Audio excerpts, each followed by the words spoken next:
voltei trazendo mais um review de filme de terror nesse Monkey Madness 2021, né? No mês de outubro, todos os dias vou estar analisando um filme de terror diferente, e no dia de hoje, então, eu vou estar analisando o 13º filme dessa maratona, digamos assim, que é o filme lançado em 1968, O Bebê de Rosemary, né? No original em inglês é Rosemary's Baby.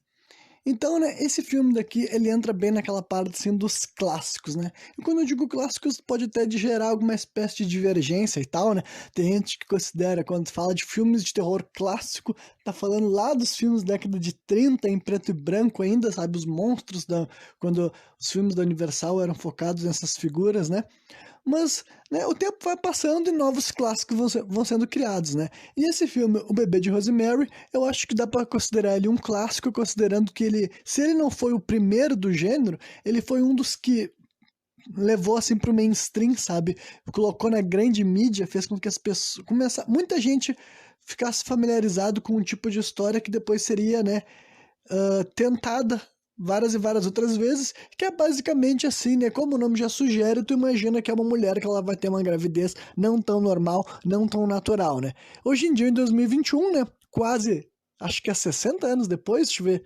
Eu devia ter feito essa matemática antes, porque eu não sou bom assim. Não, já passou de 50 anos, né? Então, nessa década, né, vai fechar 60 anos que esse filme foi feito, né? Então, obviamente que nos últimos, né, 50 e poucos anos, foram feitos vários outros filmes com esse tipo de história e tal, né? E basicamente nem tem como falar sobre um filme tão antigo sem spoiler ele, né? Tipo, ele ainda, pra vocês terem uma ideia de como esse filme é antigo, ele é ainda mais antigo que O Exorcista, né? Ele é 5 anos mais antigo que O Exorcista, e ainda por cima, né? E ele é 1 ano mais jovem do que o segundo filme do Zé do Caixão, né? Acho que é uma estatística interessante de levar em consideração para a gente pensar, né, sobre quão antigo, quão pioneiro são os filmes do Zé do Caixão, que eu analisei os 2 primeiros dele aqui, né, os 2 primeiros programas dessa maratona, né, Monkey Madness 2021, foram feitos baseados no filme do Zé do Caixão, né, então, né, o Bebê de Rosemary, ele entra nessa casta aí de filmes clássicos e que inspirou um subgênero dentro do gênero de terror, né, que é filmes que envolvem gravidez, né, de crianças, enfim, inesperadas, né? Crianças malditas, crianças demoníacas, né? E hoje em dia é óbvio que em 2021 esse tipo de história já foi tentada várias e várias outras vezes. E a verdade é que eu não conheço nenhum filme que veio depois do Bebê de Rosemary que realmente tenha inovado nessa questão, sabe? A maioria dos filmes, até hoje em dia, quando eles entram nesse tipo de história de fazer um bebê filho do capeta, eles acabam chegando num final que quase sempre é a mesma coisa que o Bebê de Rosemary, sabe? Quase sempre a maioria dos filmes terminam exatamente na mesma cena que o Bebê de Rosemary termina, né? E pra quem quer saber especificamente, quem não quer assistir esse filme por completo, assiste o programa aqui então, que eu vou falar cena por cena, vou expressar a minha opinião, né?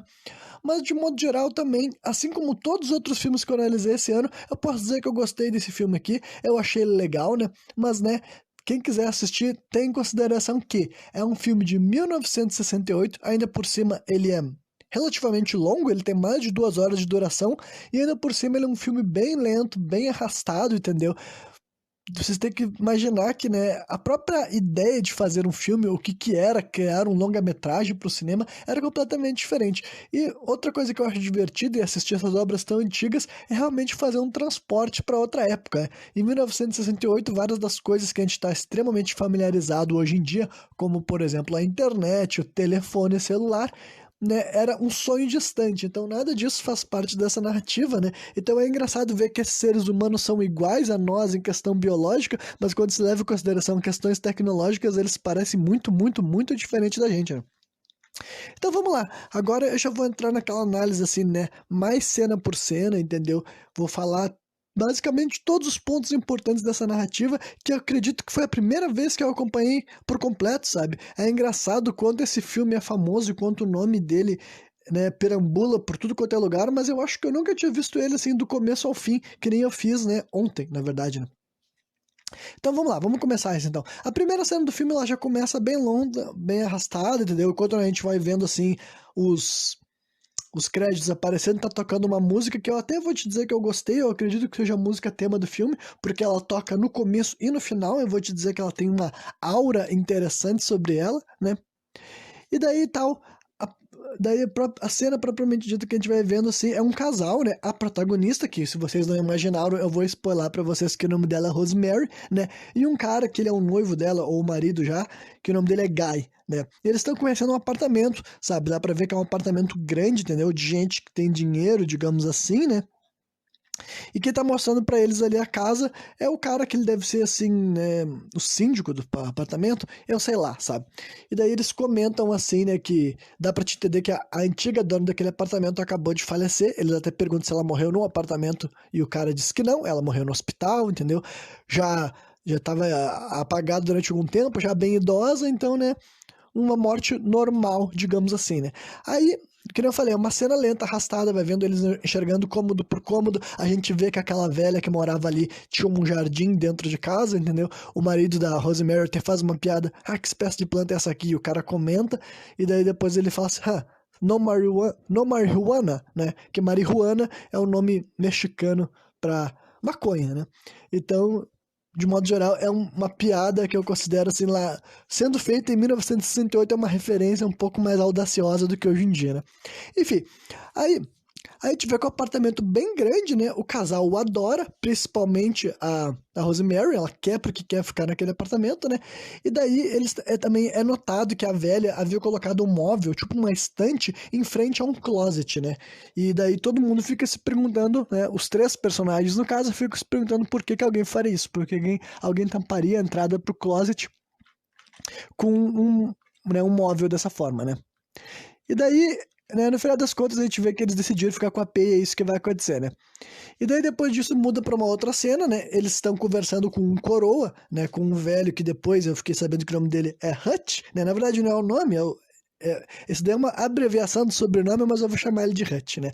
Acho que nunca é estabelecido que tipo de relação ele tem com esses dois personagens, mas dá pra ver que ele é um amigo, assim, né? Ele é um homem mais velho e ele é um amigo de um casal. Dá pra ver que os dois estão conversando com ele e eles começam a comentar sobre o prédio que eles vão morar e o cara fala assim, sabe que esse prédio daí é famoso por ter coisas ruins acontecendo lá, né? Ele disse que algumas pessoas que já moraram nesse prédio daí que eles pretendem estar se mudando, é as Strange Sisters, né? Que ele fala, se descreve elas como as donzelas vitorianas que matavam e comiam crianças, né?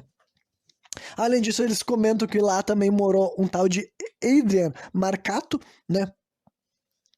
E ele praticava bruxaria, entendeu? Era um cara, certo? Nem sei se ele é uma figura real, né? Eu poderia ter pesquisado isso antes de fazer esse vídeo. Então, se vocês ficaram curiosos, vão atrás, vão descobrir se existiu mesmo esse cara, né? Diz que nos anos 90 ele é um cara que ficou famoso porque ele havia dito que ele havia conjurado o próprio diabo encarnado, né? E quando eu digo anos 90, eu nem tô falando anos 90 esse de agora, né? Pense que esse filme é de 68, então quando esse velho falou anos 90, ele estava se referindo a 1890, né?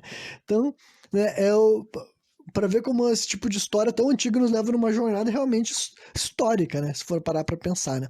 Depois eles citam o nome também que lá viveu um tal de Keith Kennedy, e esse cara daí, eu acredito que ele seja, tipo, tenho quase certeza que ele é alguém real, por causa que ele só é mencionado nessa única cena, ao contrário do Adrian Marcato, que vai ser falado mais adiante, né? E daí depois, por fim, o velho adiciona aqui em 59, isso no caso, né, 6 anos antes desse filme, porque esse filme, por algum motivo, ele se passa de 65 para 66, né, em vez de se passar em 68, né. Então ele diz que em 59 uma criança recém-nascida foi encontrada no porão, enrolada em jornais, né. Então, basicamente, fica estabelecido que esse prédio onde eles vão morar já aconteceu várias coisas bizarras, mas nada disso, né, impede eles de se mudar para lá. A gente vê, inclusive, eles fazendo a mudança e no primeiro dia o apartamento tá completamente vazio, né? Eles passam, assim, por uma cena que eu achei muito curiosa, muito engraçada, que a Rosemary tá olhando assim pro cara, ela fala, hey, let's make love, que quer dizer assim, ei, vamos fazer amor, né? E eu tenho quase certeza que ninguém jamais na vida real já convidou alguém pra transar dessa forma, sabe? Eu tenho quase certeza que a história de fazer amor foi inventada por escritores ou por roteiristas de cinema. Duvido que algum ser humano falava isso mesmo, né? Enfim, aí rola uma cena curta que mostra eles redecorando e remobiliando o apartamento. A gente consegue ver na televisão que o cara, o Guy, ele trabalha num comercial da Yamaha. Inclusive, esse daí, ele é um ator, né? O fato dele ser ator é um assunto recorrente nesse filme, várias vezes as pessoas mencionam, né? Só que ele é um ator que ele faz teatro, televisão e rádio, né? Nessa época, ele nunca tinha atuado em filmes, digamos assim, né? E daí, na lavanderia, né, que é a lavanderia do prédio, no caso, a Rosemary chega lá e ela conhece uma vizinha chamada Terry, sabe? Uma mulher que se apresenta pra ela dizendo que ela era moradora de rua, drogada e tudo mais, mas que ela foi, digamos que, adotada, entre várias aspas, né, por um casal de idosos chamado Castevetes, né, que ela disse que esses idosos tiraram ela da rua, cuidaram dela e biriri barará, né. Daí, aparentemente, essas duas meninas iam ter alguma espécie de relação, né, a Rosemary e essa Terry, né. Inclusive também a gente é destacado que essa Terry tem uma espécie assim de colar, né, com um pingente, né, que tem um cheiro forte, provavelmente ruim, por causa que eles falam a palavra smell, smelly, né, que se deu um indicativo de que não é um cheiro agradável, mas que a guria disse que aquilo lá foi dado pelos idosos para ela, que é uma espécie de amuleto, né. Aí depois disso a gente vê uma cena que simplesmente o casal tá voltando pra casa, tanto imagina que eles saíram, né? O Guy e a Rosemary pra fazer algum evento junto, né? E daí a seguir o casal escuta um burburinho, sabe? Como ah, não, então eu me embananei aqui, gente. Não, essa aqui não era a cena que eles estavam voltando pra casa, não. Essa aqui é uma cena que eles estão dentro da casa deles, sabe? Eles estão tendo assim, uns momentos íntimos, assim, de beijo e tudo mais, né? Quando vê, eles começam a escutar um burburinho, e esse burburinho tá muito alto, como se estivesse dentro da casa deles, sabe? Como se realmente tivesse gente ali e tal, né? E daí, conversando ali do lado deles, daí eles até falam, o cara fala pra, os vizinhos me falaram que tem uma espécie de partição aqui no prédio. Aí tu imagina que deve ser realmente alguma parede muito próxima, algo desse tipo, né? Aí os dois começam a se beijar, e quando vê, eles param a cena deles, porque a conversa que eles estavam ouvindo do lado, em vez de ser uma conversa, se torna uma espécie de culto, sabe? Tu escuta uma espécie assim, de mantra ou uma espécie de rito, né? Daí eles ficam assim, mano, o que que tá acontecendo, né? Então essa daí é a primeira sinal de que tá rolando alguma espécie de culto bizarro ali do lado deles, né? Nesse prédio daí que o Hutch já avisou que é palco de coisas estranhas, né? Agora sim, na volta de um passeio, né? A Rosemary e o Guy, né? Elas dão de cara com uma multidão, né? Tem um monte de gente ali na entrada do prédio delas, inclusive polícia, né? Então fica claro que aconteceu alguma coisa que envolve um crime, né? E daí tem uma multidão e conforme eles se aproximam, eles descobrem que isso é por causa da morte da Terry. Quem é Terry é a menina que a Rosemary tinha acabado de conhecer um dia antes, eu acho, né? Na lavanderia do prédio, né? Aparentemente ela se matou ao pular da janela, mas meio que tu já imagina que, considerando que esse filme não é um filme livre de coisas sobrenaturais ou paranormais, tu já imagina que esse daí não é uma morte assim comum, né? Aí mostra um canal de velhos chegando, e não é qualquer velhos, são os Castevetes, os velhos que supostamente tinham cuidado dessa menina, né? Tiraram ela da rua e ajudaram ela a se recuperar das drogas, né? Aí eles também se deparam com o cadáver dessa menina, da Terry, e apesar deles estarem agindo remotamente surpresos, sabe? Parece que tem algo estranho no comportamento deles, sabe? Eu vou te dizer que desde a primeira vez que eu botei os olhos nesses velhos, alguma coisa estava incomodando, né? Aí mostra que a Rosemary, depois dela tá deitada pra dormir, né? E a gente vê uma espécie de flashback bizarro, que eu confesso que esse daí foi o que eu... De todas as cenas do filme, essa daí é a que eu menos entendi. Nem sei se eu vou conseguir fazer alguma explicação pra você, sabe? Dá pra ver que ela tá... Tipo, o flashback que a Rosemary tá tendo tem algumas freiras aparecendo, sabe? E daí dá pra ver que a Rosemary daí começa a falar assim que falou pra irmã Verônica a respeito das janelas e elas foram retiradas da disputa escolar, entendeu? Tipo, parece que, sei lá, se a Rosemary estudou num colégio de freira quando era criança. Eu realmente não sei qual era a moral dessa cena, porque ela nunca mais é revisitada, né? E se tratava de uma espécie de sonho, de delírio, então ainda é mais difícil de interpretar, né? Aí no dia seguinte, a velha Castevete, né, que o nome dela é Minnie, né? A Minnie visita a Rosemary, né? E especulando, sabe? É uma velha bem xerida, daquelas que vai entrando na casa e pergunta pra ela o preço das coisas e fica, eu era muito amigo da velha que morava aqui, né? Agora eu quero me dar bem contigo também, porque eu gosto de me dar bem com os vizinhos. Então tu vê que é uma velha, né, curiosa, enxerida, gosta de se meter na vida das pessoas, né? E daí por fim essa velha vai lá e convida eles para um jantar, né? Aí o Guy, né, o marido da Rosemary, ele chega decepcionado em casa, sabe? Ele comenta que outro ator conseguiu um papel numa peça, um papel que ele queria, né? Aí depois disso a Rosemary, ela fala sobre o convite da velha, né? O Guy não tava afim de fazer, ele fala assim, porra, a gente tem que mesmo gastar a nossa noite com esses velhos, mas ela comenta, eu acho que eles estão meio solitários, entendeu? Eles estavam cuidando dessa menina que acabou de morrer, a Terry, então quem sabe, né? A gente poderia, né, começar atendendo esse pedido, né? Daí o Guy também, vou fazer isso por ti, né? Aí o casal chega na casa dos velhos, né? E eles são convidados para sentar no sofá e tomar umas bebidas, né? Enquanto daí o velho, o nome dele é Roman, né? ele é casado com a Minnie, e ele começa a contar que ele viajou por todos os lugares do mundo, ele até fala assim, fala um lugar do mundo que eu vou te dizer que eu já tive lá. Daí o cara fala uma cidade do Alasca, e ele disse, sim, já tive lá, e ele começa a listar várias outras cidades do Alasca que ele também teve, né? Então, ou é um velho mentiroso, ou realmente é um velho muito viajado, né? Parece que ele tem 89 anos de idade, ou 79, então é um velho bem velho, né? Aí, logo depois disso, a carne fica pronta, né? E daí, depois, na hora que eles estão jantando, dá pra ver que o velho, ele comenta assim, né? Nessa época do que estava rolando esse filme, dentro da história deles, parece que o Papa tava indo visitar a cidade deles, né? Que é Nova York, né?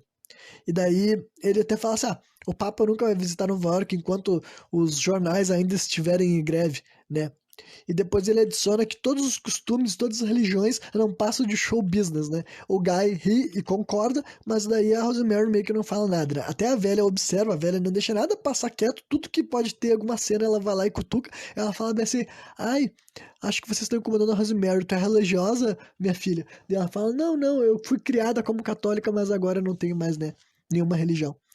Daí o velho fala, mas você não te preocupa, não tem problema, é só o Papa, não precisa respeitar o Papa, né? Então, apesar de ter uma crítica à igreja que hoje em dia poderia passar mais batida, né? Outra coisa que você tem que levar em consideração, né? Assim como o Zé do Caixão fez uma cena no primeiro filme dele que era ultrajante pelo fato dele estar comendo carne na Sexta-feira Santa, né? Esse próprio tipo de discurso, mesmo que fosse numa obra de ficção, né? Mas pro diretor fazer questão de criar um personagem que ia falar mal da igreja, pense que isso daí era realmente muito mais audacioso naquela época, né? Enfim, né? Aí o velho realmente ele tece mais um pouco as suas críticas à religiosidade, mas depois ele passa a elogiar o Guy, né? Dá pra entender que ele já tá meio que massageando o cara, ele fala que ele fala, tipo, ele sempre mencionava que uma das obras que esse Guy participava era da obra Luther, né? Uma obra de teatro, inclusive, que eu nem sei se existe também, né? E daí o velho vai lá e ele cita essa obra, ele fala, eu assisti essa tua obra e ficou muito boa, tem uma crítica muito interessante à religião, que não sei o que lá. Então tu vê que o velho ele já tá dando uma engabelada no cara, né? Aí por fim a Rosemary tá na cozinha com a velha, sabe? E daí elas começam a conversar assim, sobre folhagens, né? Porque ela vê que a velha também tem um jardim dentro de casa. Então essa já é a segunda idosa que mora nesse prédio que tem plantas dentro da própria casa, né? E depois elas comentam sobre filhos, que nesse momento, né? O nome do filme é Bebê de Rosemary, mas até esse momento não tinha nada a ver com bebê, né? Ela comenta que ela quer ter bastantes filhos, mas que ainda não tem, né? Enfim, aí no final dessa cena as duas seguem até a sala e a Minnie pede pro Roman, né, o marido dela, parar de alugar o Guy, que ele só tá te ouvindo porque ele quer ser educado, né. Aí os dois vão embora, né, os dois se despedem dos velhos, chegam em casa meio que reclamando e zoando dos velhos, sabe, eles repararam um monte de coisa também, eles deram uma de fofoqueiro ali quando chegaram em casa depois e tal, né. Mas entretanto, né, o Guy destaca que os papos do Roman eram interessantes e que ele pretende voltar lá amanhã. Né? A Rosemary já, apesar de ter sido ela que falou para eles irem lá, nesse momento ela diz, eu prefiro não acompanhar vocês então, porque, né? E ela fala, se tu notou, né, que os retratos deles, não tem um dos retratos deles à mostra, eu vi que nas paredes tem pregos e tal, mas não tem nada de pendurado, né? Aí no dia seguinte, a protagonista, né, tá se preparando para curtir um disco de vinil e um livro, né, bom e velho entretenimento da década de 60. As pessoas ouviam música em vinil e liam livros, né, físicos mesmo, né, mas daí ela acaba sendo interrompida pela Minnie, pela velha que ela chega acompanhada por outra velha, né, outra vizinha no caso, e as duas se convidam para entrar e elas começam a fazer tricô ali na sala da Rosemary como se não fosse nada, né. Dá pra ver que a Rosemary não gosta disso, ela deixou elas entrar simplesmente por educação, sabe, ela chega lá e desliga o rádio, inclusive, né? E daí a Minnie oferece para Rosemary um amuleto idêntico àquele que a Terry tinha, se é que não é o mesmo, né? E ela diz que dentro dela, desse amuleto, tem uma raiz de Tanis, né? Que até onde eu sei não é uma planta real, a não ser que ela seja tipo assim, alguma gíria para alguma espécie de outra planta e tal, né? Mas eu dei uma pesquisada breve e parece que não existia essa planta mesmo, não. Enfim, né? Aí depois mostra que o Guy e a Rosemary conversando novamente, né? Já é outra cena, né? E daí a Rosemary pergunta se as conversas do Roman continuam legais, né? E o Guy concorda, fala, não, tá muito legal falar com aquele velho, tô gostando muito dele, e pergunta como ela passou, né? E daí a Rosemary vai lá e conta sobre o amuleto que ela ganhou da velha, né? Da Minnie, né? Aí na cena seguinte, o Guy recebe uma ligação dizendo que o papel da peça é dele, sabe? Aquela peça que há pouco tempo atrás ele estava decepcionado por não ter conseguido, né?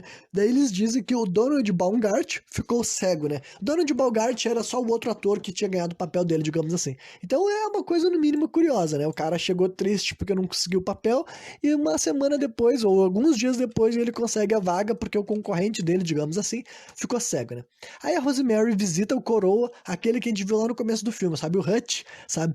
E fala pra ele assim, tem uma hora que eles estão conversando, né? E o velho pergunta se ele tá bem, se ela tá bem, se ela tá feliz. E ela fala bem assim, você sabe como são os atores. Eu acho que todos eles são um pouco egocêntricos, sabe? Eles vivem pensando em si mesmo, né?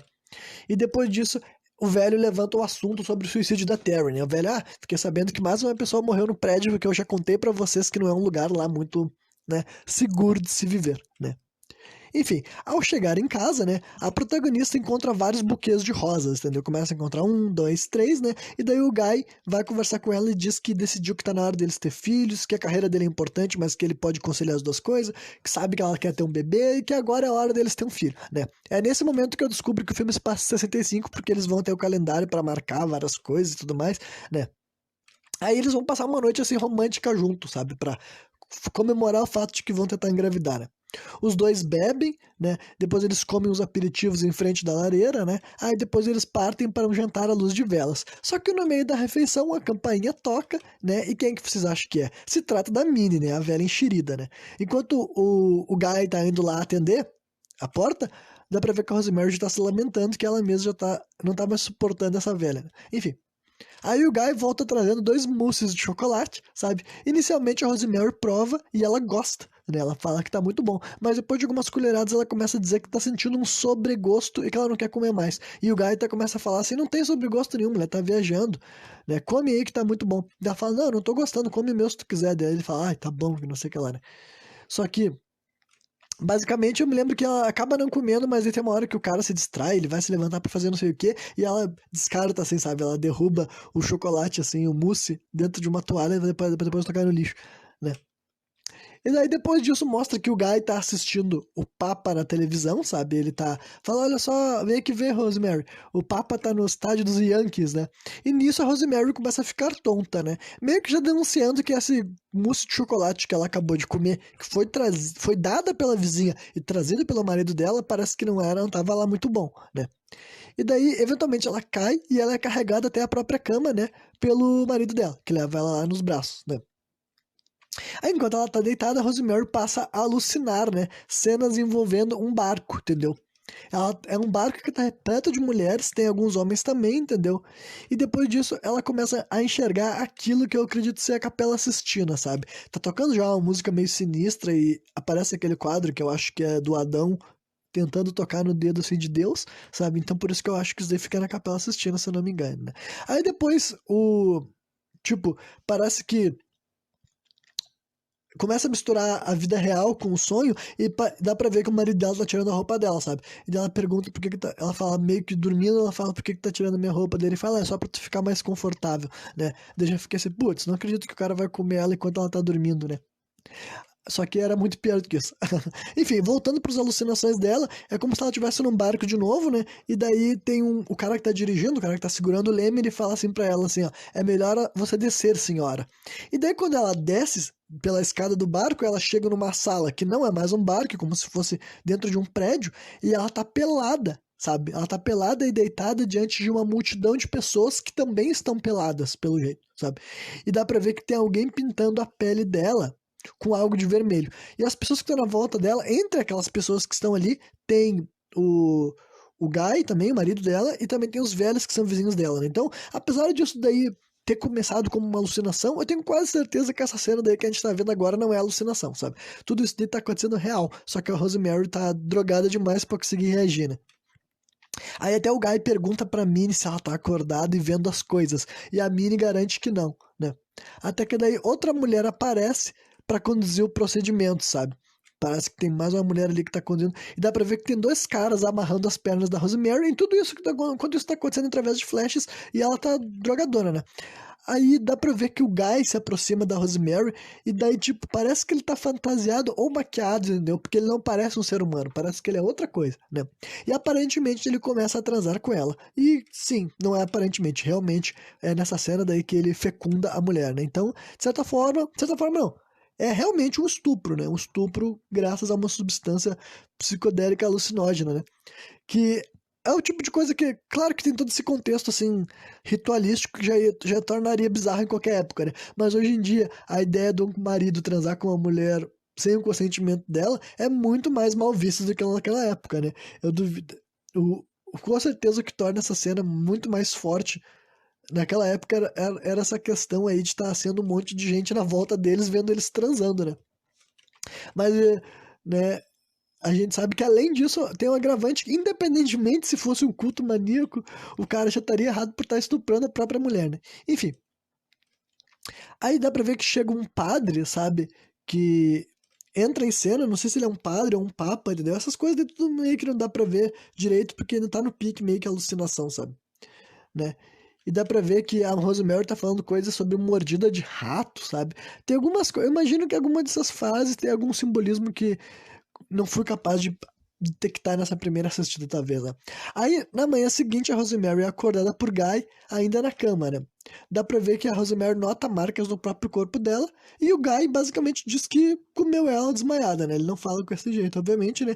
Inclusive tem um comentário que é especialmente horrível, que ele fala que ele gostou de uma maneira meio necrófila, né? E pensa que nada disso tá sendo falado como se ele achasse que ela ia ficar puta com ele, entendeu? Ele tá falando isso, tipo assim, ah, tu dormiu, eu te comi, e foi tipo comer uma mulher morta. Então, tipo, cara, é engraçado o quanto essas frases todas envelheceram mal, né? Tipo, isso daí se torna muito mais pesado hoje em dia do que era naquela época, né? Enfim, aí antes da Rosemary pegar e dizer que sonhou que ela era estuprada por algo que não era humano. Dele até fala obrigado, né? Tipo, porque quem comeu ela foi ele, né? Então, dá pra ver que ela se lembra das alucinações que ela teve, que na verdade não foram alucinações, né? Enfim, aí a Rosemary demonstra que ela não aprovou o que aconteceu, mas a reação dela é muito mais assim de uma mulher submissa, né? De tipo assim, ah, eu não acredito que fez isso comigo, do que uma mulher que fica puta e xinga e bota a mão na cara do louco, né? Até porque é um filme de 68, né? Enfim, a gente vê algumas cenas aleatórias da Rosemary, sabe? Antes dela tomar um banho e ela vai lá devolver a xícara da Minnie, né? A xícara que a Minnie levou, deu pra eles o mousse de chocolate, né? Aí depois a gente vê que o Guy tá praticando andar com muletas, porque o papel que ele vai fazer na peça exige que ele ande de muletas, né? E a Rosemary diz que eles precisam conversar. Eu até achei que isso daí seria sobre a cena do estupro, mas não, nunca mais vai ser comentado. Basicamente, ela não gostou, mas vai deixar pra lá e nunca mais vamos falar sobre isso, né? Mas o que ela queria conversar é que acha que ele tá muito distante, que ele não tá se abrindo, que ele tem que fazer mais parte dessa relação, enfim, esses papos assim, tá? Aí depois mostra que eles estão na mesa do café e eles começam a conversar sobre o atraso da menstruação da Rosemary, né? Aparentemente isso foi 2 dias depois deles terem transado, né? Na noite que ela estava desmaiada, né? Aí na cena seguinte ela já está visitando o doutor e faz alguns exames, apesar de que a gente não sabe quanto tempo exatamente passou, né? Aí depois já é a cena da notícia que ela está grávida, né? Ela recebe uma ligação, né? E o médico fala para ela que ela tem que fazer um novo exame de sangue, né? E ela pergunta por quê, e o médico só fala que ela pegou pouco, o cara pegou, que a doutora pegou pouco sangue quando for fazer o exame, né? Enfim, aí o Guy chega em casa, né, e ele ganha uma moeda, por causa que a Rosemary tinha dito pra ele, eles tinham apostado 25 centavos que ela não estava grávida, o cara achava que sim, né, por que será, né? Aí como ele ganhou uma aposta, ele ganhou 25 centavos, né, e a Rosemary disse que essa gravidez tem que ser um novo começo, sabe? Que ela sente que o Guy não tem sido tão sincero assim com ela, e ela mal sabe que ela tá coberta de razão, né? Aí o Guy diz que quer contar os castevetes, né? Outra coisa que fica muito estranha, até a Rosemary fica assim, peraí, por que que, por que que, tipo, tu quer contar pra esses vizinhos que não tem nada a ver? Daí ele fala, ah, eu já tinha contado pra eles que a gente ia tentar engravidar, né? Então, basicamente, desde cedo dá pra te imaginar onde essa história toda vai parar. E ainda assim, cara, isso daqui não era nem metade do filme, sabe? Realmente é um filme que ele é muito enrolado, que nem eu falei, ele tem mais de 2 horas, o ritmo dele é lentão, sabe? O pior de tudo é que a maioria das cenas, elas realmente progridem a história, sabe? A maioria das coisas que estão sendo ditas, se tu for parar pra pensar sobre o que está sendo falado, eles estão te revelando informações sobre a plot. A questão é que nem tudo acontece numa velocidade que seja interessante, e nem todas as coisas que eles te revelam também te dá qualquer satisfação, sabe? De vez em quando tu sabe muito bem o que eles estão falando, mas é meio tedioso de modo geral, né? Enfim, aí o Guy chega acompanhado pelos velhos, né? Todos eles estão comemorando, né? A Minnie sugere que o Rosemary troque de obstetra, troque de doutor, né? Que o cara que ela ia fazer o parto dela é um tal de Dr. Hill, que era tipo assim, como eles mesmo viriam a falar depois, é um João Ninguém, né? E que ela disse que ela conhece um obstetra que faz os partos de toda a alta sociedade nova-iorquina e que ele nem vai cobrar nada porque ele é amigo dela e tudo mais. Então, tipo assim, né? Mais uma vez tá indicando que a guria tá caindo numa cilada, que ela tá fazendo parte de uma coisa que ela não tem noção ainda, né? Enfim. De noite, a Rosemary tá deitada pensando em nomes de bebês, né? Mas ela se levanta para colocar o amuleto, né? Por algum motivo, o amuleto que ela não tinha usado até agora, nesse momento ela achou que é uma boa hora, né? Aí na manhã seguinte, a Rosemary visita o Dr. Abraham, não sei o que lá, né? Que é o velho que é amigo da Minnie e que faz os partos de toda a alta sociedade nova-iorquina, né? Aí o doutor sugere para ela não ler livros e nem ouvir amigos, né? Porque ele disse que não adianta ler livros porque não existe dois partos iguais e eles só vão confundir a cabeça dela, e não é nem para ver os amigos dela porque os amigos dela não fizeram faculdade para saber do que estão falando, né? Então, mais uma vez é um sinal de que eles estão querendo isolar a guria e deixar ela sem ninguém para tirar ela dessa situação, né? Além disso, o doutor diz pra ela não tomar vitamina de farmácia, né? Apenas para tomar as vitaminas dadas pela Minnie, que são colhidas direto na casa dela e feitas com plantas frescas e tudo mais. Então, né? Dá pra te imaginar que nada disso é bom pro bebê, né? Enfim, a cena seguinte é justamente sobre isso, sabe? A menine, a Minnie dando uma bebida estranha para a Rosemary, sabe? Aí depois, né? Agora sim a gente tá chegando na metade do filme, um pouco antes da metade do filme ainda, né? E é a primeira cena que a Rosemary aparece de cabelo curto, né? Pra quem não sabe, essa atriz, que agora me esqueci o nome dela, né? Ela começa o filme com o cabelinho mais compridinho e chegou nessa parte daí e tal, ela corta. É o visual. Eu diria que essa imagem dela de cabelo curto é mais icônica. E eu, particularmente, acho que ela ficou ótima, né? Mas é engraçado que praticamente todo mundo que enxerga ela de cabelo curto, a primeira coisa que as pessoas falam é que ela ficou horrível, que não ficou bom, sabe? Deve ser, quem sabe, algum preconceito de 1968, sabe? Porque eu, particularmente, acho que ela ficou melhor assim, né? E daí o Guy tá ensaiando nesse momento, né? E a Rosemary já começa a reclamar de dores abdominais, né? Alguma coisa já tá acontecendo de errado com ela, né? Enfim, ao visitar daí o Dr. Abe, né, o cara lá que tá cuidando dela de agora, ela reclama da dor e ele diz que não é nada demais e que uma aspirina deve resolver, né? Aí o Guy e a Rosemary estavam jogando uma espécie de jogo de tabuleiro, sabe? Antes dela se levantar e comentar que ela está horrível, entendeu? Porque aparentemente ela já tá se sentindo mal, a aparência dela tá diferente, é dito que ela tá perdendo peso também e tal. Aí o Guy diz que ela tá ótima, mas que o corte de cabelo foi o pior erro que ela já cometeu. Então, né, mais uma vez um ataque gratuito à aparência dela, né? Aí na cena seguinte, a Rosemary dá pra ver que ela tá cozinhando um pedaço de bife e depois não fica muito claro se ela comeu ele mal passado ou não, porque ela pega ele cru, toca pra assar, depois pode ser sido que eles tenham pulado pra frente ou ela só tenha realmente só dado uma selada e comido ele quase cru, né? E depois disso ela recebe o Coroa, sabe? Que é o Hutch, né? E aparentemente ele também reclama do corte de cabelo dela. Eu não sei se ele reclama do corte de cabelo dela ou se ele reclama como é que é mesmo? Da aparência dela como um todo e tal, né? Aí a Rosemary conta da gravidez dela, das dores que ela tá sentindo, né? Ela comenta sobre o obstetra dela, né? Que é o Dr. Abraham, não sei o que lá. O Hutch disse que conhece ele, que ele já fez o parto de algumas pessoas conhecidas, né? De algumas famílias conhecidas por ele, né? E daí o Hutch também fala sobre. Quer dizer, a Rosemary também fala que ela tá perdendo peso e tá sentindo dores abdominais, né? O Hutch é o primeiro personagem de todos que ouve todas essas coisas e ele fica incomodado mesmo. Ele acha que tem algo errado, que tem caroço nesse angu, né? Ao contrário do Guy e dos outros velhos e do médico que fica fazendo de louco, né? Aí o Roman bate na porta, né? E a Rosemary convida ele pra entrar, né? Pra conhecer o Hutch, né? Aí a gente nota que o Roman tem um furo na orelha dele, né? Como se ele usasse brincos, né? A Rosemary também nota, né? Aí o Hutch parece intrigado com as bebidas que a Minnie serve para a Rosemary, sabe? Ele começa a fazer perguntas dessas bebidas pro velho, pro Roman, né? Que é o coroa casado com a velha, né? E o velho responde, não, é que é muito melhor tomar os negócios escolhidos em casa, né?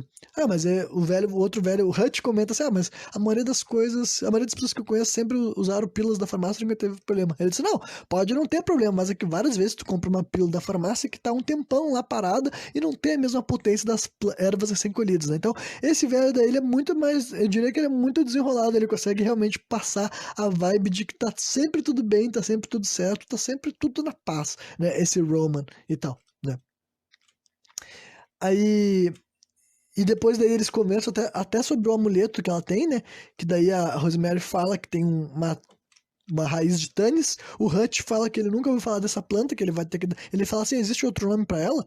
E o Roman diz que não. Daí ele fala: eu vou ter que fazer umas pesquisas então, né? Então deixa bem claro que esse velho daí ficou intrigado com essa questão toda, né? Aí depois o Roman vai embora, o Hutch fica sozinho com a Rosemary e pergunta sobre a Minnie, né? E a Rosemary fala que ela é muito amistosa e muito prestativa. Às vezes eu até acho que ela é prestativa demais, né? Enfim, aí o Guy ele chega do nada em casa assim tal, dá pra ver que ele ainda tá com maquiagem do trabalho, como se ele tivesse saído às pressas, digamos assim, né? E eventualmente, logo assim que o Guy chegou, o Hutch se despede e eles mencionam que só tem uma luva dele lá no cabide, sabe? Como se tivesse sumido ou se alguém tivesse pegado, né? Aí o Guy recebe uma ligação enquanto a Rosemary tá deitada repousando, né? Que ela ainda tá sentindo mal com esse lance dessa gravidez, né? Dá pra ver, o Hutch insiste pra falar com ela, o Guy leva o telefone até a cama dela, porque não existia telefone celular nessa época, né? E o Hutch pede pra se encontrar com ela pessoalmente, né? E a Rosemary fala que tudo bem, que eles poderiam se ver na manhã seguinte, né? Pra conversar sobre, seja lá o que o Hutch quer falar com ela, né? Como era de se esperar, isso já muda pra cena seguinte, e o Hutch não vai ao encontro, né? Ah, esqueci de dizer também que ela comenta tudo isso com o marido dela, né? O marido dela pergunta o que o Hutch queria. Ah, ele vai me encontrar amanhã em tal lugar, em tal hora. Então, é o tipo de coisa que tu fica, putz, o velho vai se fuder, né? A Rosemary liga de um orelhão, né? E ela descobre que o Hutch tá muito doente, né? Sem saber exatamente o que ele tem, né? E nesse momento ela descobre que ele já tá até no hospital internado em coma. Então, pra ver como esse velho passou mal, real, né? Aí, a caminho de casa, a Rosemary se encontra com Minnie, com a velha, né? Que repara que ela não tá se sentindo muito bem, né? Aí rola uma cena de transição, né? Que a Rosemary tá em casa, sentindo dores, antes de aparecer numa festa de final de ano, né? Então aí, né, o filme tinha começado, imagino que era lá por julho, agosto, então já passou, já estamos em dezembro, né? Então já passou 6 meses nessa história, ela deve ter engravidado em outubro, então ela deve estar no terceiro mês de gestação, é por aí, né? Aí nessa festa daí e tal, é lá no prédio dela, o doutor tá lá, né? O doutor Abe, né? E além disso tá o Roman, tá a Minnie e outros personagens que eu não me lembro o nome porque eles não eram tão importantes assim, né? Aí eles comemoram a chegada de 1966, né? Inclusive o Roman fala o ano 1, né? Tu fica assim, ano 1, como assim? Como é que um ano 1966 pode ser o ano 1, né? Tem caroço nesse angu, Rosemary. Tem caroço nesse angu, porra, né? Aí em casa, a Rosemary come um pedaço de fígado cru. Dá pra ver que ela tá assim, comendo um pedaço de fígado e ela olha assim pra uma superfície que tem reflexo dela. Ela fica incomodada com aquilo lá e ela vai lá até a pia pra vomitar, né? Aí na cena seguinte, né, a Rosemary tá esperando, ela tá preparando, melhor dizendo, um menu de um jantar que ela fala para receber os seus amigos jovens, né? Aí o Guy começa a fazer um monte de perguntas, como assim? Ele, é uma festa que eu quero ver os meus amigos antigos, faz tempo que eu não vejo, eu quero contar para minhas amigas que eu tô grávida, né? E eu não quero com ninguém mais de 60 anos aqui em casa. Ela fala assim, daí o Guy fala assim, mas tu não acha que a gente poderia chamar... Não, não vamos chamar ninguém, deixa só assim, né? Tudo bem. Aí a Rosemary tá preparando o jantar enquanto a Minnie aparece, né? Ela traz um novo copo da vitamina, né? E dessa vez a Rosemary tá tipo assim, não, eu vou beber agora, depois eu bebo. Ela fala, mas não deixa, né, sumir as propriedades, minha filha, tem que tomar rápido. Ela não pode deixar. Daí a mulher fica se oferecendo pra ajudar no jantar, pra fazer parte da organização, e a Rosemary simplesmente fala que não, que ela tá de boa, que ela se sentiria mal se a Minnie ficasse ali nisso e manda ela embora, né? Dispensa. Meio que ela tá fazendo isso de uma maneira polida, né? Ela não tá sendo grosseira com a velha, ela só tá querendo se livrar mesmo, né? Aí rola a cena do jantar, que ela também é meio chata, tá ligado? Tem uns diálogos aleatórios para criar meio que um realismo, sabe? Parece que tem um pessoal fumando maconha, isso pelo menos é legal, porque eu vejo gente compartilhando fumo, então, tipo assim, eu nunca vi gente dividindo cigarro. Quer dizer, eu já vi, né? Mas geralmente isso daí é questão de necessidade. Eu não acho que nova-iorquinos ricos da década de 60, se eles fossem fumar cigarro, eles iam compartilhar. Então eu consigo imaginar que realmente tinha gente fumando baseadinho lá e tal. Fumando, bebendo, comendo, né? Aí eles perguntam sobre o ator que continua cego, né? E depois muitas mulheres vão questionando pra Rosemary sobre a saúde dela, né? Porque várias mulheres estão notando que ela tá magra, que ela tá fraca, e é estranho que uma mulher grávida ainda não esteja começado a ganhar peso, né? Eventualmente, a Rosemary se reúne na cozinha com 4 amigas, sabe? E elas começam a questionar a respeito da gravidez dela, do doutor dela, né? E daí ela fala das dores que ela sente dele. Todas essas mulheres daí acham um absurdo, entendeu? Todo mundo que não faz parte desse complô, né? Que você já deve imaginar que tem um complô envolvendo a Rosemary e o bebê dela, né? Todo mundo acha isso de um absurdo, né? E daí a Rosemary fala, tá bom, eu vou visitar outro médico e vou ver o que ele me fala sobre essas coisas, porque eu também tô achando estranho, né? Aí na cena seguinte tá só o Guy e a Rosemary em casa, já foi embora todos os convidados, né?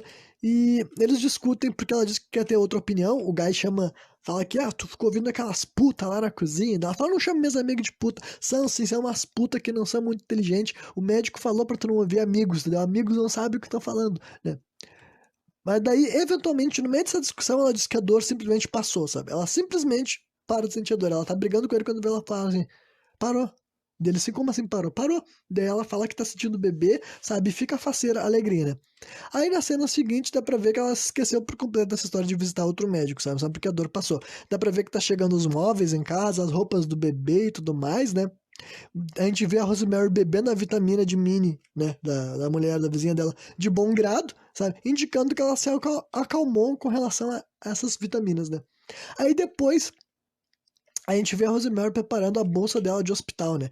E daí o Guy até fala, mas amor, ainda falta 3 semanas. Ela fala, mas eu tô muito empolgado, eu já quero deixar tudo pronto, né? Então agora, basicamente, já tá. Esse filme já deve estar rodando, né? A timeline do filme já deve ser, sei lá, quase um ano, né? Por causa que quando eles começaram a história, ela nem tava grávida ainda, né? Aí quando vê a Rosemary recebe uma ligação informando que o Hutch está morto, né? Falaram que ele ficou vários meses em coma e depois agora veio a óbito mesmo, né? Nunca mais se acordou, né? Aí a Rosemary chega atrasada para o enterro do Hutch, né? Mas ela acaba se encontrando com uma mulher chamada Grace Cardiff. Essa mulher foi a mesma que atendeu a ligação dela lá quando ela ligou pro cara no dia que ela deveria ter se encontrado com o Hutch, né? Aí essa Grace entrega para ela um livro que foi deixado pelo Hutch, né?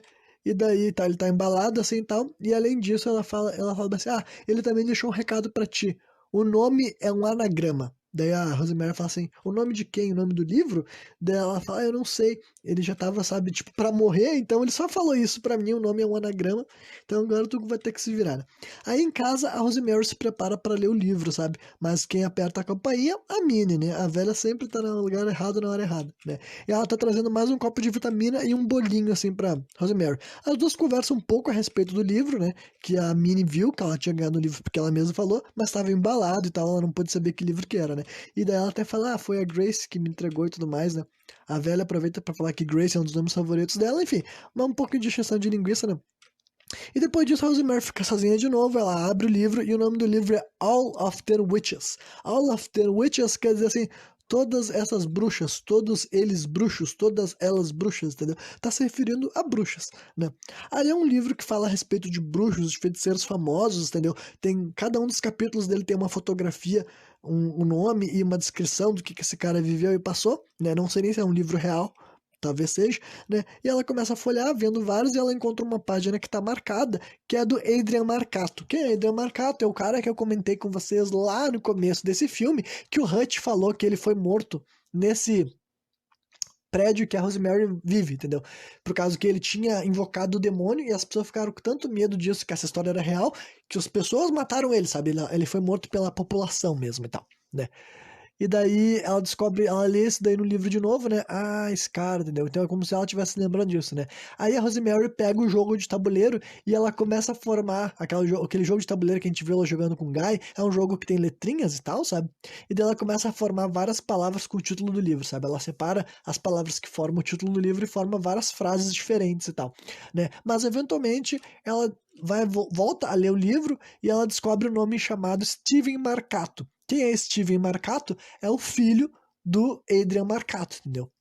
E aí, mexendo nesse nome Steven Marcato, ela descobre que esse nome é um anagrama para Roman Castevet, ou seja, o Roman, o velho casado com a Minnie, é filho do Adrian Marcato, o bruxo feiticeiro que tinha dito que tinha invocado o próprio demônio, né? Então ela descobre que esse cara daí é de uma família de bruxos, de uma linhagem de bruxos, digamos assim, né? O Guy chega em casa com flores, né? E a Rosemary conta pra ele que o Roman, na verdade, é filho do Adrian, né? Dá pra ver que o Guy faz pouco caso da informação, como tipo assim, nossa, imagina ter crescido com um pai maluco, né? Deve ser muito difícil, né? E daí a Rosemary fala, mas tu não acha que ele é igual a ele? Não, não, capaz, isso daí não. E a Rosemary parece decidida a não deixar mais os Castevetes se aproximarem dos filhos dela, sabe? Ela dá um discurso contra os Covens e tal, né? Que ela fala que ela leu que esses caras usam sangue e carne e falaram que o sangue e a carne de bebê é o mais útil que tem, então ela falou que não quer mais saber desses velhos na casa dela, né? Aí a Rosemary visita o Dr. Abe, só que ela ainda tá muito, muito inocente nessa história, ela ainda não entendeu que toda essa gente daí tá contra ela, entendeu? Meio burrice da parte dela, né? Quem é que não ia duvidar do doutor que foi receitado pela Minnie, né? Enfim, ela fala a respeito do que ela descobriu sobre os Castevetes, o doutor fala que não sabia disso, que ele nunca imaginou, né? E diz pra Rosemary ficar tranquila, porque os velhos estão até de saída da cidade, entendeu? Que eles vão viajar. E na cena seguinte, justamente sobre isso, sabe? Os Castevetes estão saindo de viagem, sem previsão de retorno, sabe? Mas eles falam que. Ah, que o. Que. Enfim, que o bebê dela vai nascer bem, saudável e lindo, eles realmente se despedem como se a gente não fosse mais ver eles nesse filme, né? Aí em casa, a Rosemary pergunta pro seu livro e descobre que o Guy jogou ele fora, né? E isso deixa ela muito irritada. Ela fala que foi falta de respeito e o cara fala, eu não gostei das histórias que aquele livro tava te fazendo pensar, né? E daí a gente vê que a Rosemary ela atravessa a rua de uma maneira estranha, tipo, ela tá ignorando os carros reais, todos os carros buzinando pra ela e tal, né? E até que ela entra numa livraria. Antes de entrar na livraria também, a gente vê que ela joga o amuleto dentro do bueiro, sabe? Aquele amuleto fedido que ela tava usando há um bom tempo, agora finalmente ela viu que não era uma boa ideia estar usando aquilo lá, né? Aí enquanto ela tá voltando de táxi, ela tá lendo um dos livros de bruxaria que ela comprou, sabe? Ela comprou o mesmo livro que ela já tinha e outro que ela não tinha, né? Com uma capa vermelha e tal, né? E daí nesse outro livro que ela tá lendo, né, ela lê um parágrafo que diz que, né, com um objeto de uma pessoa, né, o objeto da pessoa que tu quer fazer mal, e a concentração de um coven, né, a concentração de um coven, no caso, o que que é? É um grupo inteiro de bruxos feiticeiros, né, trabalhando pela mesma causa, sabe? Aí, nesse livro daí, é dito que é possível cegar, adoecer e até matar alguém. Aí ela liga vários pontos, né? Quem é nesse filme que tá cego é o cara que tava concorrendo contra o Guy. Quem é que nesse filme adoeceu e depois morreu? O Hutch. Aí ela fica, ah, tá bom, então esses caras que moram comigo são feiticeiros, são bruxos e eles estão fazendo trabalhos, né? E tem, a Rosemary liga pro Donald, né? O Donald é o cara que ficou cego e tal. Esse é um personagem que a gente nunca viu o rosto dele, mas ele é mencionado algumas vezes, né? E daí, conversando com esse cara, que ele ainda tá cego, entendeu? Ela descobre que ele e o Guy haviam feito uma troca de gravatas, entendeu? Um tinha ficado com a gravata do outro, então ela descobre, ah tá, então foi aí que o Guy conseguiu a gravata que ela deu pros velhos fazer a bruxaria, né? E depois a Rosemary prepara uma mala e ela vai até um hospital, sabe? Ela quer falar com o médico. Aí a recepcionista comenta a respeito do bom cheiro da fragrância que a Rosemary tá usando, né? E dela comenta que é muito melhor do que o antigo que ela utilizava. A Rosemary fala que o que ela utilizava antes não era um perfume, era um amuleto da sorte. Dela fala, ah tá, eu sempre costumo sentir esse cheiro com o Dr. Abraham, né? Que é onde ela estava no consultório desse cara. Aí, ao saber disso, a Rosemary sai desse consultório, porque agora finalmente ela descobriu o que todo mundo já sabia, né? Que esse médico daí trabalhava junto com os velhos e que com certeza ele também faz parte desse coven, né? Ela segue até um telefone público, onde ela liga pro Dr. Hill, numa cena que também é lenta, também é chatona, porque, tipo, em primeiro lugar, a primeiro momento que ela liga é a secretária que atende, sabe? Aí depois ela ainda tem, tipo, tem uma mulher que se aproxima pra tentar mexer no, como é que é mesmo? No orelhão, né? E daí ela fica fazendo de conta que tá falando, porque ela não tava falando com ninguém. Aí depois disso ainda o doutor liga pra ela, sabe? Então essa cena realmente é bem extensa pra uma cena que deveria ser bem simples e objetiva, né? Aí, e quando a, mas enfim, quando a Rosemary finalmente recebe a ligação do doutor, né? Ela fala que. Ah, não, esqueci de falar que antes ela receber a ligação pra ver como essa cena do orelhão é demorada, ela começa a ligar os pontos, ela fala, todos eles juntos, mas eu não vou deixar eles machucar o meu bebê, né? Ela começa a falar assim, e finalmente o doutor liga pra ela, né? E ela implora pra ele pra ver ele ainda hoje, sabe? Ela fala que tem um complô contra ela, ela diz, eu sei que tu deve estar achando que eu sou louca, mas vamos se encontrar pra eu te explicar tudo, né? E dá pra ver que tem algum coroa estranho que tava do lado da cabine dela durante a ligação, sabe? Um velho que a gente não conhece, mas que tu imagina que deve ser alguém que vai contar tudo pros outros, né? Enfim, uh, Aí rola uma longa cena em que a Rosemary explica tudo pro Dr. Hill, sabe? Tipo, essa cena é uma das poucas cenas desse filme que é longa, mas não é chata, né? Porque é basicamente ela ligando todos os pontos que eu já liguei aqui pra vocês, entendeu? Eu não vou perder muito tempo fazendo isso, mas basicamente ela fala, eu aposto que o Guy, foi ele que pegou a luva do Hutch e deu pra eles fazer um trabalho pro Hutch, o Hutch morreu. Eu aposto que foi o Guy que deu a gravata do Donald, né? E eles fizeram o Donald ficar cego. Eu não sei porque o Guy fez isso. Eu acho que ele deve ter oferecido o nosso filho pra eles, porque eles querem o sangue e a carne do nosso bebê, sabe? E em troca disso ele tá ganhando vantagens, né? Benefícios, porque a carreira dele vai deslanchar e tal. Então, como se o marido dela, né, tivesse envolvido com tudo, e é obviamente que ele tá, né? E aparentemente, depois de toda a explicação, o Dr. Hill parece que concorda com ela. Ele fala assim: olha, eu não acredito em bruxaria, mas eu acredito em gente maníaca, e pelo que tu tá falando, pode ser que esteja passando por algo desse tipo, né? Aí dá pra ver, mas eu já imaginava que ele não tava a fim de ajudar ela, não, que ele tava, devia estar achando que ela era uma mulher doente. Né? Ele leva a Rosemary até pra outra sala, ele diz que logo mais vai levar ela pro hospital, né? Mas que enquanto ele tá preparando a papelada, ela pode ficar ali descansando, né? E daí ela chega a dormir e ela sonha que ela tá feliz com o bebê dela, sabe? Dá pra ver que ela tá assim com um bebê loiro, normal, humano, e ela tá rodeada por pessoas do Coven, sabe? A Minnie, o Roman e vários outros dos vizinhos velhos dela, né? Só que daí quando a Rosemary se acorda, sabe? Ela tá sendo. O Dr. Hill abre a porta e quem chega lá é o Dr. Abraham e o Guy, né? Então o cara entregou ela, obviamente, né? E daí ela fica calada e esse Dr. Abe chega pra ela e fala assim: Rosemary, eu não quero ouvir nenhuma mais palavra sobre essa história de bruxaria, sobre essa história de, sabe, de. Enfim, feitiçaria.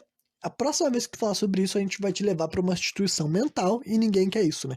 De Rosemary é levada pra casa, né? Calada, ela não fala nada desde que ela viu o marido e esse doutor e tal, né? Mas de quando chega no prédio dela, ela consegue fugir assim no elevador, entendeu? Depois ela se tranca na casa dela, sabe? Ela entra correndo. Agora sim, o filme tá prestes a acabar, esse programa também tá prestes a acabar e as melhores cenas vão acontecer a seguir, né? Ela consegue fugir até pra dentro da casa dela, ela tranca a porta e tal, e daí ela liga pra Elise, que eu confesso que eu nem sei quem é Elise, deve ser alguma mulher que eles mencionaram alguma vez no filme e eu caguei, sabe? E essa mulher também não tá em casa, e ela pede pra essa mulher ligar pra ela quando ela chegar. Aí, só que daí, nesse meio tempo, o Dr. Abraham e o Guy conseguiram entrar no apartamento dela, e não tão sozinhos, né? Dá pra ver que veio todos os velhos juntos, e até esse momento eles ainda estavam negando tudo, né? Eles se juntam ao redor da Rosemary, cedam ela, né? Porque ela tá apavorada, ela diz, saiam daqui, me deixem em paz. Ela já tá tipo assim. Agora ela não tá mais confiando em ninguém, ela não confia no marido dela. Desde que ela foi lá contar a história pro doutor, ela nunca mais trata o Guy como o marido dela. Ela já tá, tipo assim, convicta de que esse cara ofereceu o bebê deles pra um grupo de feiticeiros. Ela não tá mais. Agora finalmente ela girou a chave, né? Antes tarde do que nunca, né? E daí, quando vê assim, enquanto ela estava sendo sedada, o doutor nota que ela tá em trabalho de parto, né? Ele fala assim: olha, ela tá em trabalho de parto, vamos nessa, né?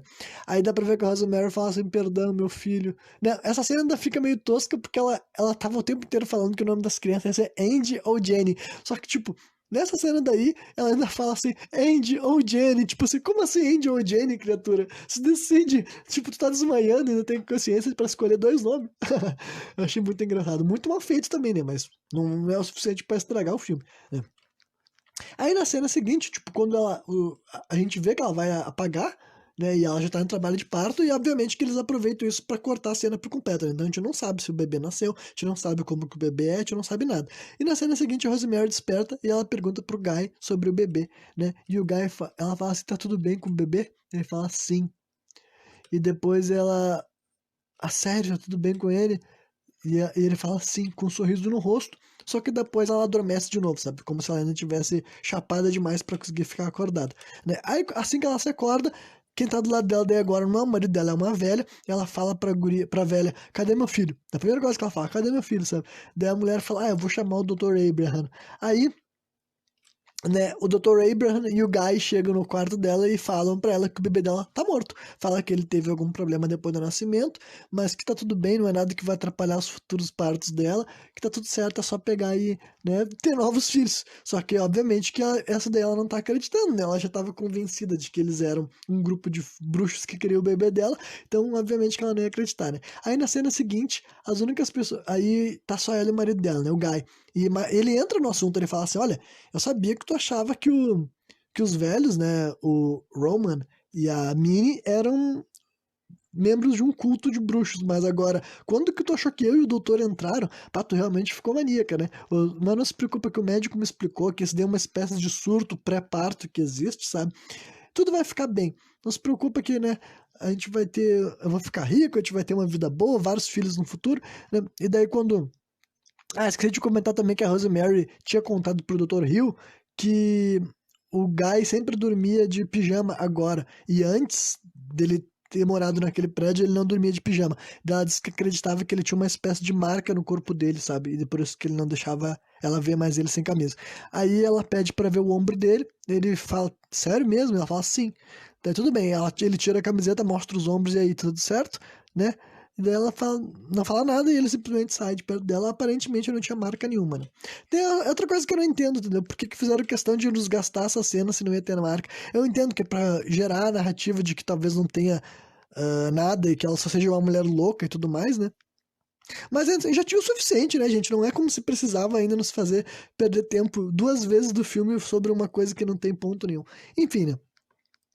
Aí a Rosemary tá sozinha em casa e ela passa a escutar. Opa, tá chegando perto do final, perto de 1 hora. Tudo bem, eu tô correndo esse review mesmo, porque, né, o filme é longo e eu tô querendo passar pelas partes mais importantes. Mas agora eu acho que eu consigo concluir em menos de 5 minutos, né?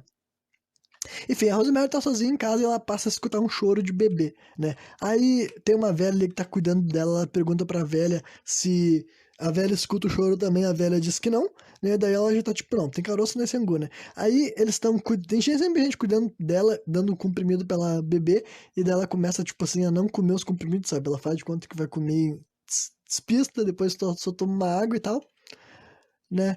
Aí esses últimos momentos você tá criando uma apreensão de que o bebê pode estar vivo e que ela, né, vai encontrar ele, né?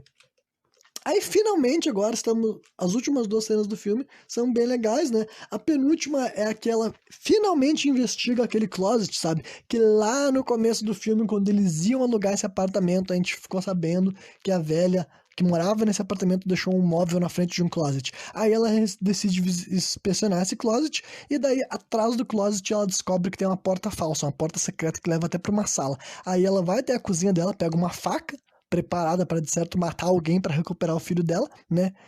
E daí ela entra lá naquela sala, entendeu? E aí a gente vai chegar na cena final do filme. Ela entra naquela sala, que realmente é um lugar muito diferente, que tinha ali escondido dentro da própria casa dela. Provavelmente era ali que rolava aqueles cultos que pareciam estar na parede delas, porque realmente estava, né? Eu imagino que deve ser um lugar que dá para chegar de vários apartamentos, né? Não deve ser só deles. Mas enfim, tem vários quadros, e daí é um lugar aí, a revelação do lugar, né? Era exatamente isso que a Rosemary esperava. Era um coven de bruxos, era um coven de feiticeiros, só que o ponto é que o bebê dela não só não tá morto, como o bebê dela não é humano, né? Ela chega com a faca lá no salão e ela vê toda essa gente reunida. O Guy também, né? Daí ele não tem mais coragem de mentir pra ela, né? Então ela sabe que foi o cara que ferrou com eles, digamos assim, né?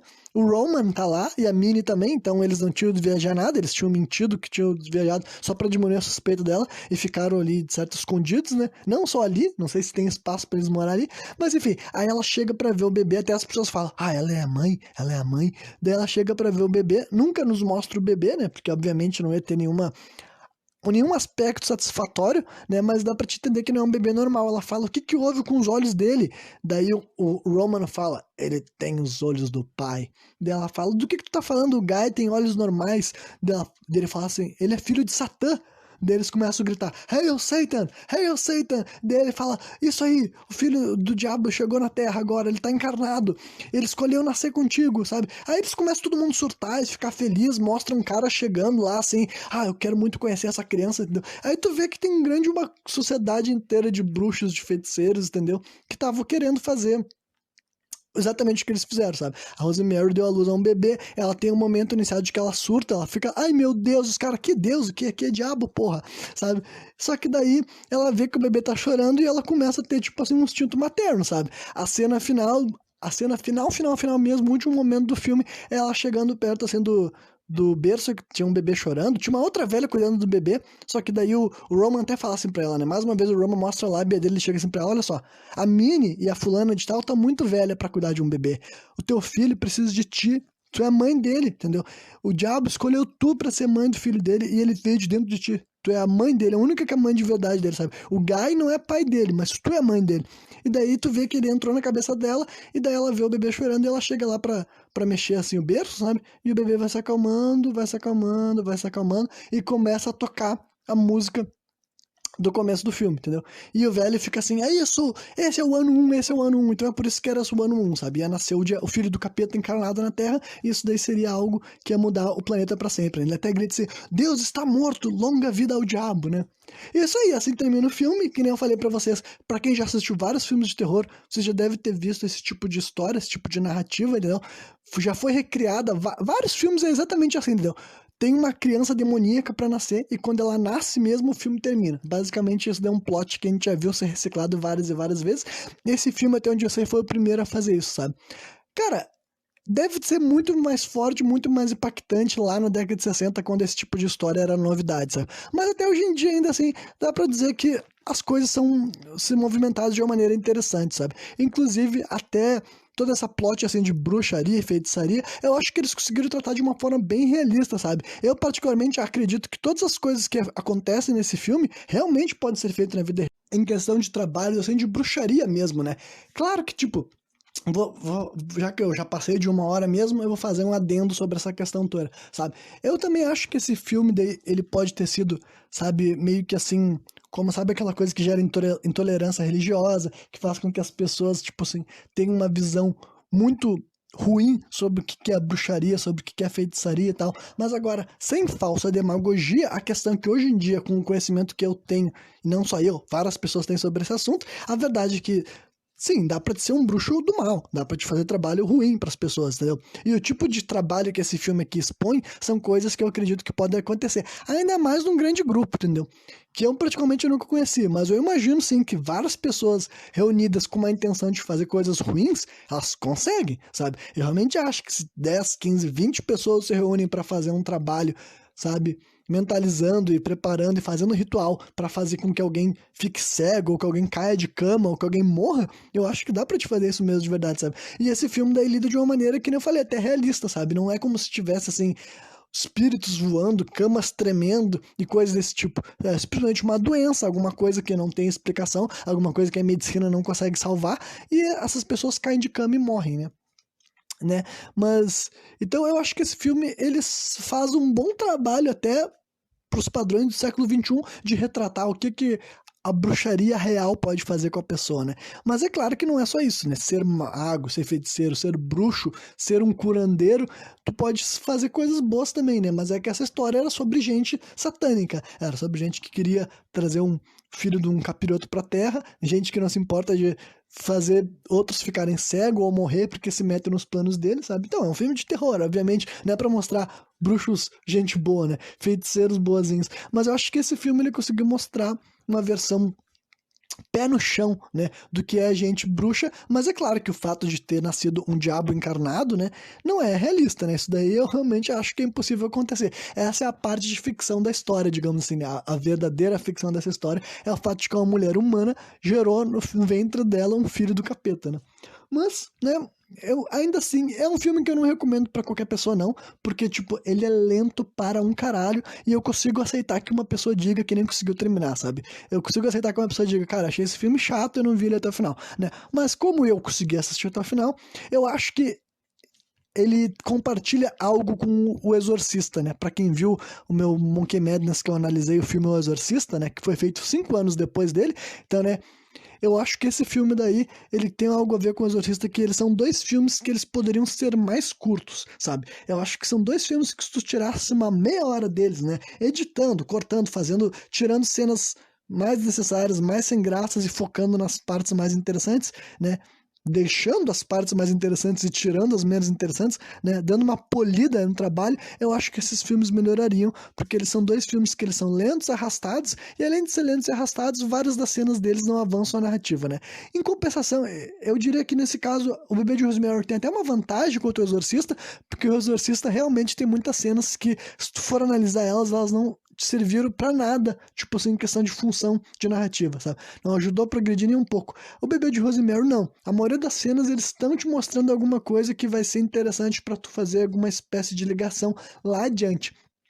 Porém, várias dessas coisas acontecem de uma maneira meio chata, meio demorada, meio enrolada, que poderia ser feito de um jeito mais estimulante, né? Mas eu acho filmes bons, eu acho filmes legais, mas não acho filmes perfeitos, eu acho filmes com uns ritmos meio ruins de acompanhar, meio chatos de acompanhar, e que sinceramente tem algumas punhetações desnecessárias que, se fossem cortadas, seriam melhores, né? Mas ainda assim, né? Essas críticas não é algo que eu tô usando para dizer que são filmes ruins, filmes que eu acho que não merecem a atenção que eles tiveram e ainda tem.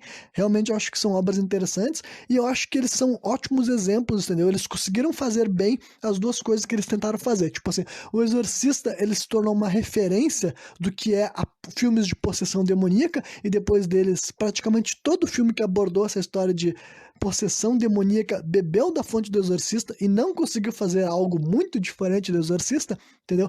O Bebê de Rosemary é a mesma coisa para essa história de mulher gerando um bebê demoníaco, sabe? O filho, o anticristo, sabe? Enfim, esse tipo de história já foi reciclada em séries, em filmes, sabe? Não é incomum a gente ver uma história de alguém que tá gerando uma criança que é metade humano, metade diabo, digamos assim, né?